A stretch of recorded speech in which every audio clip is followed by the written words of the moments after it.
My parents banned me from their anniversary party. Then, my sister posted a photo saying family only.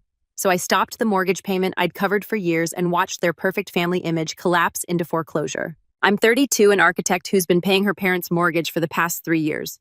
They were hosting their 30th wedding anniversary dinner at a fancy restaurant downtown. I wasn't invited. Mom had said it was because of limited seating that they had to keep it intimate. I told myself it didn't matter that I was too busy anyway. But when I opened social media that evening, the lie fell apart. Ava, my sister, had posted a photo, everyone smiling at a long table, under golden lights, champagne glasses raised. The caption said, "Family only. We finally have everyone together." I stared at the screen, the words burning. Then I typed my comment, "Congrats, mortgage and taxes are all yours now." I hit send before I could change my mind. 5 minutes later, the post disappeared. 10 more and 30 missed calls blinked across my screen. I didn't answer. I just sat there in my small Albany apartment, the glow from my phone lighting the dark room, realizing that maybe I'd been uninvited long before the dinner ever happened. They didn't forget me. They excluded me. If you've ever been treated like a stranger by your own family, keep watching. What happens next will make you rethink what love and loyalty truly mean. And when you finish this story, tell me in the comments, what would you have done in my place? It had always been this way. Ava was the sun, and I was the shadow that followed quietly behind. When we were children, she would draw messy stick figures for Mother's Day, and Mom would frame them like masterpieces. I once brought home a blue ribbon from a state science fair, but it was folded into a drawer before dinner. Mom said she didn't want me to brag. Even as a child, I learned that Ava's smallest effort was worth celebration while my best work was just expected. The pattern only deepened as we grew older. When the family car broke down, I was the one who wired money from my first real job. When Dad's medical bills piled up, I sent another check pretending I didn't notice the silence that followed instead of gratitude. Each time there was a crisis, my phone would light up not for conversation, but for a transaction. I told myself I was helping because it was the right thing to do, but part of me hoped they would finally see my worth. They never did. Ava's life unraveled before mine ever started to bloom. She married young, divorced young, and returned home with boxes of clothes and a bruised ego. Mom welcomed her like a war hero. I remember hearing her say to a neighbor, "Ava is doing her best, poor thing." When I visited that weekend, I offered to take Ava out for dinner, but she declined. She was too tired. That night, I overheard Mom telling Dad that I didn't understand real struggle. I wanted to laugh. Paying off their bills wasn't struggle enough, apparently. Living in Albany gave me distance, but it also became proof of my supposed coldness. Every time I skipped a family dinner because of late meetings, Mom would sigh and tell relatives Jolene is too busy for family. I worked hard, earned every promotion, yet, in their eyes, I was the daughter who drifted away.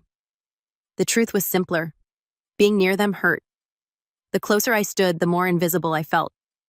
Dad Robert was a quiet man. He rarely disagreed with Mom. When she criticized me, he would mutter, "You know how your mother is," as if that excused everything. Once after a tense dinner, I asked him why he never spoke up. He looked at his plate and said, "Keeping peace is easier than being right." I realized then that silence was his form of loyalty to her, not to me. The years passed, marked by phone calls that always began with small talk and ended with requests. Can you help with the roof here? Your sister needs a little extra cash there." I gave, not because I was generous, but because I couldn't bear the guilt of saying no. It wasn't until recently that I noticed the pattern. They only called when something was broken. When everything was fine, I disappeared from their world entirely. Sometimes late at night, I'd scroll through old family photos on my phone. Ava's arm always around Mom, Dad always standing beside them, and me just off to the side, smiling, half-cropped out of the frame. It wasn't intentional, I told myself, but deep down I knew it mirrored real life. There was no malice, only habit. I had become background, the reliable one, the invisible one. People say family is unconditional. Mine came with terms, interest rates, and unspoken debts. I was the safety net beneath their lives, stretched thin, but never acknowledged. For a long time, I convinced myself that love meant sacrifice. Only now I'm beginning to wonder if it was simply convenience for them. One week before the party, Mom called. Her voice was sweet in that overly careful way that always meant something unpleasant was coming. She said she hoped I was doing well, that work must be keeping me busy, and that she and Dad were finalizing the seating arrangements for their anniversary dinner. I could already hear the hesitation forming before she said it. There were only so many seats at the restaurant, she explained, and things had become complicated with cousins and old friends confirming at the last minute. She said she hoped I would understand that it wasn't personal, that she loved me very much.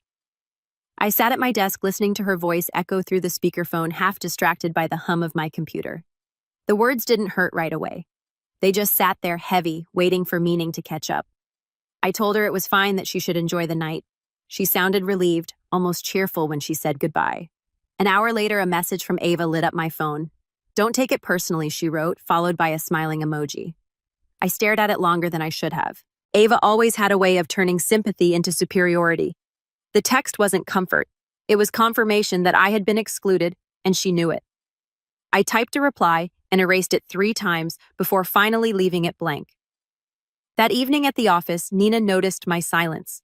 She was the kind of coworker who never asked unnecessary questions, but always knew when something was off. We had shared the same cubicle row for 2 years, and in that time, she had learned how to read my moods.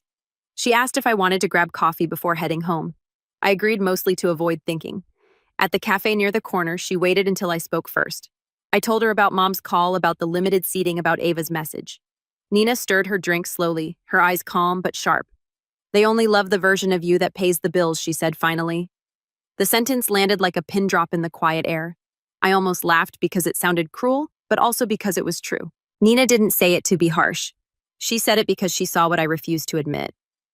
I told her I had always been the one who sent money whenever something went wrong, that my parents called only when there was a problem to fix. She nodded as if she'd already guessed. "Then stop fixing everything," she said. I wanted to tell her it wasn't that simple, that families don't just break cleanly, but the truth was, I didn't know how to stop. When we left the cafe, the air outside felt colder than it should have been. The city lights reflected on the wet pavement, and for a moment, I imagined Mom and Ava sitting together somewhere warm, deciding where to place everyone for the dinner. I wondered if there had ever been a time when my presence felt necessary instead of inconvenient. That night, I went online and ordered a gift for them. It wasn't expensive, just a small silver photo frame engraved with 30 years of love. I thought it might bridge the distance even a little. I wrapped it carefully, wrote a short card that said, "Congratulations, wishing you both many more happy years." The next morning, I mailed it to their address and went on with my day. 3 days later, a box appeared on my doorstep. The return label was in Mom's handwriting. Inside was the same photo frame, untouched, with a note that said, "We already have too much." I stood there in the hallway holding the box, not sure whether to feel angry or embarrassed. The words were polite, but the message was clear. My efforts were unnecessary, just like my presence at their party. That evening, Ava called, her voice bright with the kind of false concern that always made my stomach tighten. She said Mom hadn't meant to hurt my feelings, that it was just a misunderstanding, that I should try not to be sensitive. I told her I wasn't upset, though. My throat felt tight. Before hanging up, she said, "You know how Mom gets when she's planning something big?" I knew exactly how Mom got, but what hurt more was realizing Ava always defended her, even when she knew it was wrong. After the call, I sat by the window watching the snow begin to fall. The city was quiet, and my reflection looked tired. I thought about what Nina had said, that maybe they only loved the version of me that provided, that stayed silent, that didn't ask for space at the table. For the first time, I wondered if love built on obligation was love at all. I didn't cry. I just felt a strange calm, the kind that comes after giving up on expecting more. I unplugged my phone and went to bed early, deciding there was nothing left to say. The next week would come, the dinner would happen, and I would not be part of it. What surprised me most was how little that thought hurt anymore. Saturday night, my feed froze on a single post. I had just finished cleaning my apartment, trying to distract myself from the thought of the anniversary dinner happening across town. I wasn't expecting anything yet. The moment I opened the app, it was Ava's update sitting at the top of my screen, as if waiting for me. The picture loaded slowly, pixel by pixel, before it revealed everyone standing together in front of the restaurant. They were dressed in coordinated white outfits, smiling as if the night were a perfect portrait of love and harmony. At the center stood Mom and Dad, their hands intertwined, surrounded by relatives, friends, and even neighbors I barely recognized. The caption read, "Family only. We finally have everyone together." My thumb hovered over the screen. For a second, I thought maybe it was a mistake, maybe she had posted it without realizing how cruel it looked, but then I saw the comments below. Mom's name appeared. First couldn't be prouder. Her words sat there like a stamp of approval on my exclusion. Dozens of heart emojis followed from family friends' messages praising how beautiful everyone looked, how strong and close the Carters were. Each comment was another quiet cut. I read the caption again and again as if repetition would change the meaning. It didn't. The more I stared, the colder I felt. The white clothes, the glowing smiles, the polished setting, they weren't just for celebration. They were for performance. My family didn't want honesty, they wanted image. They wanted to look united even if unity meant pretending I didn't exist. My eyes blurred slightly, but I refused to cry. Instead, I scrolled back up, pressed the comment box, and typed what came naturally. Congrats, mortgage and taxes are all yours now. It wasn't loud, it wasn't vulgar, but it was true. For 3 years, I had been the one making sure that house existed. Every check, every transfer, every quiet sacrifice came from me. That photo wouldn't even be possible without those payments. I hit post and watched the words settle beneath Ava's perfect caption. Then I locked my phone and set it aside. 15 minutes passed before I picked it up again. The post was gone. My notification bar blinked nonstop with messages and missed calls. The numbers climbed fast, 10, 20, 30. Mom's name appeared the most. I didn't answer. I just sat there staring at the phone vibrating on the table, feeling the weight of every buzz. When it finally stopped, a message came through. How could you embarrass us like that? You're being selfish. I put the phone face down and leaned back, letting the silence settle. The word selfish repeated in my head until it almost became meaningless. I had been called many things in my life. Cold, distant, too focused, but selfish was a new invention. My chest tightened, not from guilt, but from disbelief. After everything I had done, after every bill I had covered, every late payment I'd fixed, they still managed to paint me as the villain. I stood by the window looking out at the street below. The snow had started again, quiet and persistent. Somewhere across town, they were still probably laughing, maybe already home from the dinner full and satisfied. I imagined Mom recounting the moment I commented, Ava defending her post, Dad saying nothing at all. That last part, at least, I could be sure of. I made tea just to have something to do with my hands. The kettle hissed, filling the small apartment with steam. I thought about the past 3 years, about every time I logged into my bank account to transfer the mortgage payment, telling myself it was temporary, that one day things would be different. I never questioned why I was doing it. Family needed help, and that was what good daughters did. I didn't even put my name on the deed. I told myself I didn't need credit. Standing there, it hit me all at once. I wasn't just excluded from their table. I had been excluded from their gratitude long ago. They didn't see me as a person anymore, just a resource. And that post, that perfect photo, was proof. They could erase me from their picture, but not from the bills that kept their lives stable. The phone rang again. I let it ring. I knew if I picked up, Mom would speak first, her tone dripping with disappointment instead of remorse. She would tell me that family shouldn't air dirty laundry online, that appearances mattered more than feelings. And she would never realize the irony that I had been keeping their appearances intact for years. Eventually, the calls stopped. The apartment grew quiet again, except for the low hum of the heater. I sat on the couch, tea cooling in my hand, and thought of Nina's voice in the cafe. They only love the version of you that pays the bills. It wasn't just a clever observation, it was prophecy. I took one last look at my phone before turning it off completely. The light faded from the screen, and for the first time that night, the quiet felt peaceful. Somewhere deep inside, under the hurt, something shifted. Maybe it was anger, maybe it was awakening. I didn't know yet. All I knew was that I was done being the invisible sponsor of their perfect image. 2 weeks passed and silence got expensive. I had stopped sending the mortgage payments the same day I decided to stop explaining myself. For 3 years, my account had released the same amount every month like clockwork without thanks or acknowledgement. The moment I cut that flow, the quiet that followed was heavier than I imagined. The first week was still. The second began to hum with consequence. On Tuesday morning, my phone lit up with a message from Mom. The bank keeps calling. They said something about missed payments. Is everything all right? It was written with feigned confusion, the kind that hides accusation beneath politeness. I read it twice and didn't answer. A few hours later, she sent another. We didn't want to bother you, but they say it's urgent. The word urgent was her favorite way to manipulate guilt. I could almost hear her sigh between the lines, the practiced tone of a mother who believed love meant control. By Friday, Ava joined in. Her post appeared on social media, public for everyone to see. Some people forget who raised them. It read, paired with a photo of her holding Mom's hand. The comments were predictable. Sympathy, validation, concern. Stay strong, someone wrote. Family can hurt the most, another said. Ava replied to each one with heart emojis and crying faces, playing the role she had perfected, devoted daughter, loyal sister, victim of someone else's coldness. I scrolled through the thread once the app and let my phone fall onto the couch. I refused to give them the satisfaction of a response, but ignoring them didn't stop reality from catching up. 3 days later, an envelope from the bank arrived in my mailbox. At first, I thought it was a mistake. I hadn't lived in that house for years, and all financial ties were supposed to be clean, except the payments I chose to send. The envelope felt heavy, its paper thick official. I tore it and scanned the first page. My name was printed in bold letters across the top: Jolene Carter, borrower and guarantor. For a moment, I couldn't breathe. The letter wasn't about late payments, it was about a new refinance. The numbers were unfamiliar, larger, riskier. The house had been refinanced under my name 2 months earlier. I reread the page, searching for an error, a misprint, anything. But every signature line, every identifier was mine. The next morning, I called the bank. After being transferred through 3 departments, a calm voice introduced himself as Ethan Davis, the account manager. "Ms. Carter," he said, "I see your inquiry regarding the refinance. How can I assist?" I asked him to verify the details. He hesitated, then said, "The refinance was processed in July.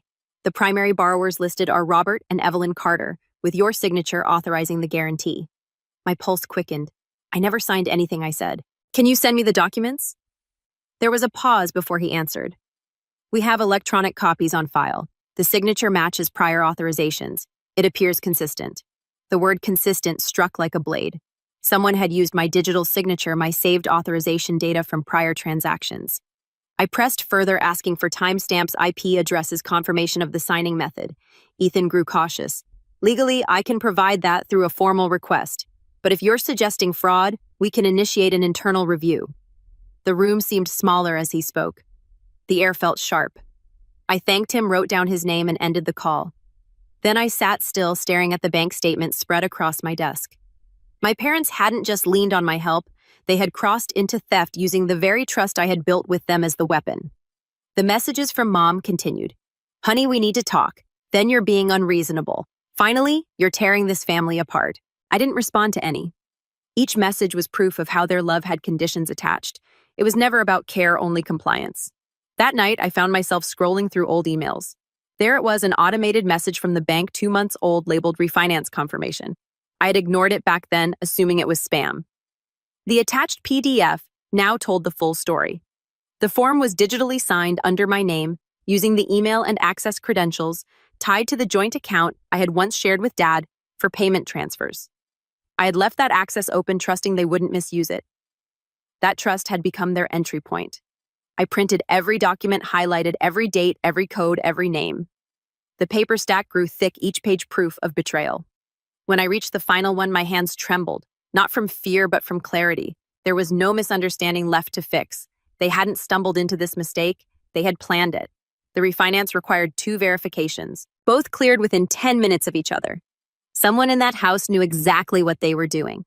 Later, as I stared out at the snow-covered street, I realized how quiet betrayal sounds when it stops being emotional and starts becoming evidence. For years, I had been their safety net. Now, I was their collateral. I sat down, opened my laptop, and began drafting an email, not to my mother, not to Ava, but to Ethan Davis. The subject line read, "Formal dispute of fraudulent authorization." My hands no longer shook. My breathing slowed. Each word I typed was measured, deliberate, precise. I attached the evidence and requested an immediate freeze on the account. When I hit send, the silence returned. But this time, it didn't feel heavy. It felt earned. I wasn't frozen anymore, they were. By late October, the truth had interest. The chill in the air matched the sharpness that had taken root inside me. I met with Clark Benson, a real estate attorney known for his precision and patience. His office was lined with case files, shelves full of quiet victories. He read through my documents silently, his eyes narrowing only once when he reached the refinance agreement. Then he leaned back in his chair and looked at me steadily. "Miss Carter," he said, "this is textbook forgery. The electronic authorization was reused without consent. Whoever accessed your credentials committed fraud." His words didn't surprise me, but hearing them spoken aloud made something inside settle. It was no longer a suspicion or betrayal I carried alone, it was a legal fact. Clark explained the next steps carefully, outlining how we could report the incident, freeze the account, and initiate a civil complaint. I nodded through most of it, feeling a strange calm, like standing in a storm after realizing you cannot get wetter. When I left his office, the folder in my hand felt heavier than before, not because of the paper, but because of the clarity it contained. That afternoon, I received an email from Ethan, the bank manager who had helped me gather evidence. Attached were detailed transaction logs, timestamps, and system records, all pointing to my parents' account activity during the refinance. "I hope this helps you, Miss Carter," he wrote. "I'm sorry this happened." I thanked him, though no apology could fix the truth that my family had turned my trust into collateral. 3 days later, Ava's name appeared on my phone. Her message was short. "Mom wants to have brunch. Just us. It's time to talk." I almost deleted it, but something in me wanted closure, not reconciliation. I replied, "Where and when?" Sunday morning, I arrived at the cafe 15 minutes early. The place smelled of cinnamon and burnt espresso, the kind of comfort that didn't fit the tension brewing in my chest. I chose a table by the window, placed the folder beside my cup, and waited. A few minutes later, Ava walked in, followed by our parents. Mom was dressed perfectly, as if appearance could rewrite the truth. Dad's shoulders were heavy, his eyes fixed on the floor. Ava began with a smile too bright to be real. "Jolene, we're glad you came. Things got messy. Let's clear the air." Her tone was rehearsed, her charm a shield. Mom nodded in agreement, stirring her coffee with practiced grace. "We all made mistakes," she said, "but we're family. We can fix this." I looked at her and then at the folder. "Fix," I said quietly. "You used my name for your loan."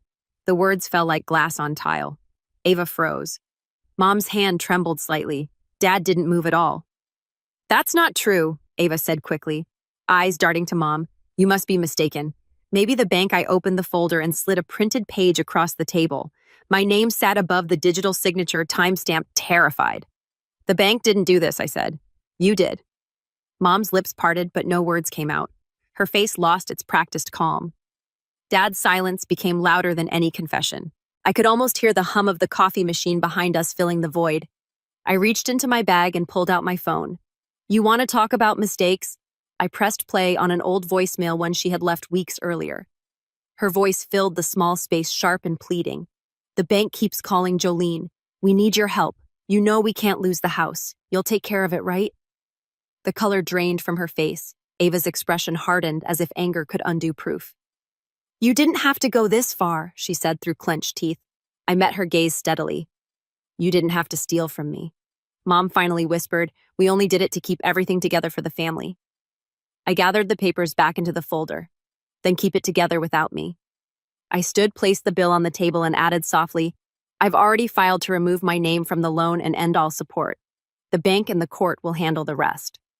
None of them spoke. The sound of spoons tapping against ceramic filled the silence. I felt no triumph, only release. The weight that had pressed on my chest for months lifted as I turned toward the door. Outside, the October air bit at my skin, crisp and cold, but it felt clean. Behind me, the cafe windows reflected their figures, still seated, still small. Ahead, the street stretched open, quiet, waiting. For the first time in years, I walked without looking back. 3 months later, the house went quiet. The street that once echoed with my mother's morning gardening music and my father's cautious footsteps now held only the sound of winter wind against the shutters. The for sale sign that once marked their pride now carried a red sticker that said, "Bank owned." I passed by it once on my way to drop off paperwork at the county office, and the sight felt strange, like staring at a ghost of something I used to protect. The foreclosure had moved quickly. Without my payments, and with the fraud case under review, the mortgage defaulted within weeks. The bank repossessed the property before Christmas. The furniture went into storage, the garden wilted, and the front porch lights never came on again. The neighbors whispered, of course. Families like ours were supposed to be respectable, not on the local foreclosure list. Ava moved out first. I heard from Ethan that she had been staying with a friend across town, sleeping on a pull-out couch in a cramped apartment. The same girl who once posted photos of family unity now deleted every trace of those smiles. Her social media went silent. When the bank's legal department contacted her for a deposition, she refused to respond. That silence didn't last long. A month later, the district attorney's office filed a civil complaint against her for falsifying financial documents during the refinance. Clark, my attorney, forwarded the notice to me without comment. He didn't need to say anything. The consequences had finally found their way home. Mom, on the other hand, found someone new to blame. She called once long after the house was gone, her voice a brittle whisper. "You didn't have to destroy us," she said. "You could have helped." I didn't reply. There were too many layers of irony in that statement to peel back. She never mentioned the forged documents or the lies that led there. to her, I was still the ungrateful daughter who wouldn't obey. Dad remained silent as always. I wondered if he agreed with her, or if silence was simply his way of surviving. Either way, it didn't matter anymore. The family I once tried to save had already collapsed long before the bank took the house. The first week of February, I moved into a new apartment in Rochester. It was small but filled with light, with windows overlooking a narrow parkway where children walked home from school every afternoon. I bought secondhand furniture, assembled it myself, and for the first time in years, every object in the room belonged solely to me. There was no mortgage notice, no debt collector, no voice demanding explanations, just quiet. Each morning, I brewed coffee and watched the snow fall over the city. Sometimes I thought about Ava and wondered whether she blamed me or finally saw the truth. Other times I thought about my mother's garden and how she used to say, "You can't grow anything in the cold." She was wrong. Some things grow best in the cold clarity, boundaries, self-respect. When the final court decision arrived, it confirmed what Clark had promised months ago. My name was officially removed from the fraudulent loan and the liability was reassigned to the original borrowers. The judge noted the deliberate misuse of personal authorization, citing intentional misrepresentation. Reading those words, I felt no satisfaction, only closure. It was the clean ending I had needed, but never thought I'd get. Ethan sent a short email that same afternoon. "The case is closed. I wish you the best moving forward." I replied with 2 words, "Thank you." There was nothing else to say. He had been professional, kind, and honest qualities that now felt rare in my vocabulary of family. At night, the quiet of the apartment grew deep but not lonely. I learned to enjoy the rhythm of my own company. I cooked dinner for one, read books without distraction, and sometimes let music fill the space. The stillness that once frightened me now became the proof of survival. I no longer waited for apologies, explanations, or redemption. Some stories didn't end with reconciliation. Some simply ended. One evening, I found an old photograph tucked in my drawer, a family portrait from years ago, all of us standing in front of that same house before it turned into a headline. We looked happy, then maybe because we believed we were. I stared at the image for a long time before slipping it back into the envelope. The past could stay archived. I had no use for it anymore. Life in Rochester wasn't glamorous, but it was mine. I paid my rent, my bills, and slept without checking my phone for emergency messages. I no longer measured my worth in sacrifice. My peace didn't need witnesses' likes or approval. It only needed space to exist. On my last night before spring, I stood by the window and watched the city lights blur against the falling snow. It wasn't the life I planned, but it was a life I chose. And as I turned off the lights and walked toward my quiet room, one thought settled clearly in my mind. Peace was the most expensive thing I ever bought, and it was worth every dollar.